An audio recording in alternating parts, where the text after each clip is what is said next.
I don't know about you, but I have a lot of questions when you see multiple deadly plane crashes the same weekend. There's a lot of people just in shock right now. They're taking this moment in. They really don't know how to feel. In the air less than a minute, 7 people killed. Oh, plane just crashed.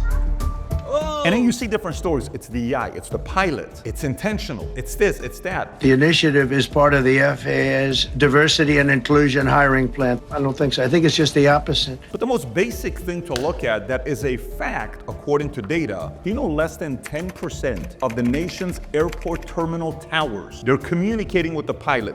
Airport terminal towers meet the staffing standards set by a working group that included the FAA and the Controllers Union. When you look at these numbers that we don't have the standards, and you're sitting there saying, well, there was communication, kept telling them, but the other person left early and wasn't at work, I just have a lot of questions, and we're gonna take a deep dive into this topic here today. If you get value out of this video, give it a thumbs up and subscribe to the channel. So let's take a look at this. Multiple deadly plane crashes. One of them, American Airlines plane crash with a Black Hawk helicopter at Reagan Airport. This is on January 29th, 2025. American Eagle Flight 5342 with the Black Hawk helicopter that had 3 personnel on the Black Hawk. The plane had 60 individuals, passengers on it with 4 crew members, of which 28 members of the passengers were part of the figure skating community returning from a competition in Wichita. Amongst the victims were elite skaters, coaches, and family members from the US, Russia, and China teams. 6 victims were affiliated with the Skating Club of Boston, including 2 teenage athletes, their mothers, and 2 coaches and 3 Russian nationals, including former world champion pair skaters Vadim Naumov and Evgenia Shishkova were among the victims, and 2 Chinese nationals were also killed. Of the 3 personnel on the Black Hawk, one of them was Captain Rebecca Loback, 28 years old. When you look at her background, she is from North Carolina, enlisted in North Carolina Army National Guard in 2018, served as an aviation officer in the Army since July of 2019, went to the ROTC, got an Army Commendation Medal, got an Army Achievement Medal, National Defense Service Medal, Army Service Ribbon. Her family described her as a bright star, and she served as a White House social aide during the Biden administration. That's the pilot. You're hearing the recording. The air traffic controller saying, go around, go down, go up, go. You're hearing the language. I need you to land immediately. Can you go to... None of that happens. A lot of questions. So then you see the other deadly plane crash that takes place, and this is the one in Philadelphia, which is an 11-year-old girl going home from a surgery. Valentina's her name. She's going back to Mexico. Herself, her mother, and 4 others on the plane. All 6 individuals on board died in the crash, and 1 on the ground died. 24 at least were injured on the ground. The crash happened in a heavy populated residential area near the Roosevelt Mall. 4 properties were destroyed, 6 were severely damaged, and over 300 properties were impacted in some way. It's insane. Some of the details when the investigation's taking place, the black box was recovered, the plane's cockpit voice recorder, the black box, and enhanced ground proximity warning system were recovered from a depth of 8 feet, meaning they're saying it was coming down with high velocity and just straight went 8 feet down. These items are being sent to DC for investigation. I mean, we can look at some of this stuff and read these tragic. These are somebody's loved one that they're going through. It breaks your heart when you're going through these stories. And by the way, we had Adam flying to New York this week, and he says, look, I don't know about you guys. I'm a little bit worried when I'm flying. I'm wondering what's going to be taking place. People are concerned. You heard the stories last year with Boeing. Now you have this one's here. So originally, a lot of stories were circulating about who the pilot was. So the pilot's got to be this, it's got to be that, it's got to be this. And then another story comes out about FAA standards. We talked about this in a podcast a couple years ago.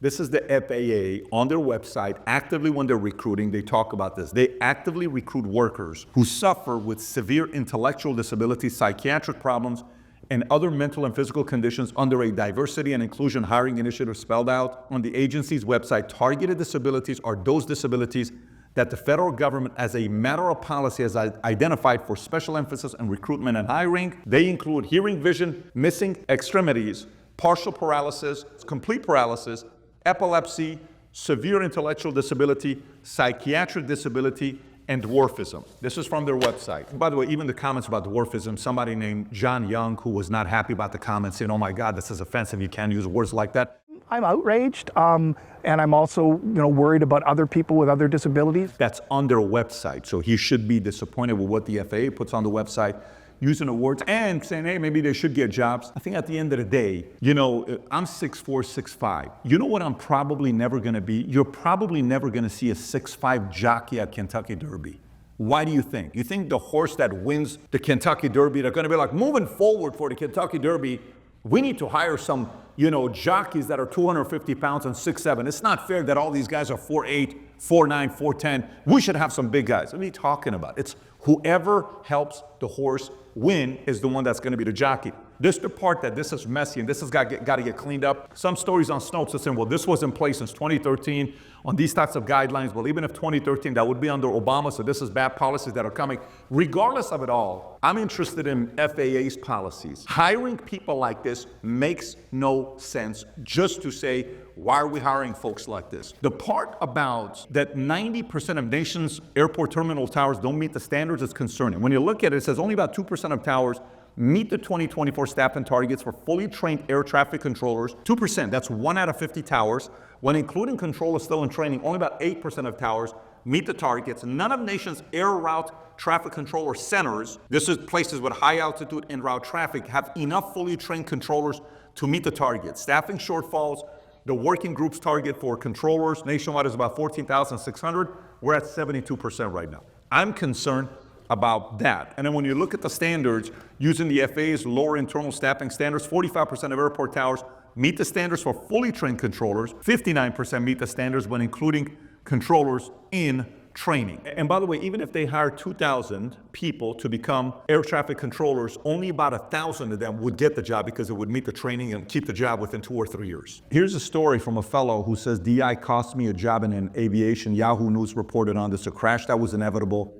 That's what he said. He was an inspiring traffic air controller who claimed he was denied a job because of diversity targets, said the aviation agency's obsession with inclusion made an accident likely to happen. Andrew Brigida, 35, scored 100% in his training exam, but alleged that he was denied a position in an air traffic controller tower because the FAA recruitment process favored diverse candidates. He's part of a class action lawsuit filed against the federal agency. Now keep in mind, you hear stories like this. You hear about how short they are. You hear about 10%. You hear about the 2%. You hear about all this data. You hear about the fact that they're wanting people that are disabled. Are you surprised that events like this are taking place? So think about it from this standpoint. What areas are you having, you personally, what areas will you have a zero tolerance with? Certain areas in life, you have zero tolerance. For example, are you okay if your 9-year-old kid is playing soccer for a coach that has never played organized soccer before? Are you okay with that? He's a great father, he's good, he watches soccer as a fan, but he's never played, he doesn't even know how to train.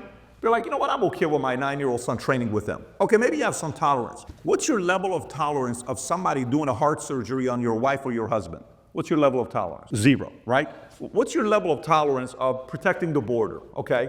What is your tolerance? What is your level of tolerance of security if you live in a gated community? What's your level of tolerance of security of your kids going to a public school? What's your level of tolerance when you're flying a plane, trusting somebody that a heavy machinery is going to be above ground, not touching ground right now, touching ground, above ground? What's your level of tolerance in the people that are the air traffic controllers, the people working at the airport, the pilot? What's your level of tolerance? 50%? Are you like, yeah, it's okay. Look, whoever it is up there, I'm okay with that. Or is it zero tolerance? You're taking my family from point A to point B. I want the best of the best of the best.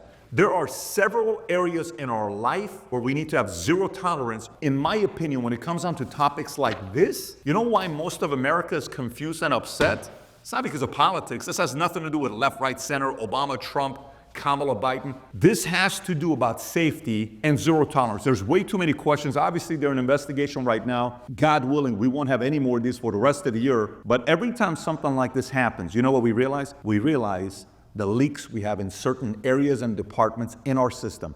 FAA is obviously one of them. Traffic controller is another one of them. The HR in FAA, who they're hiring, is another one.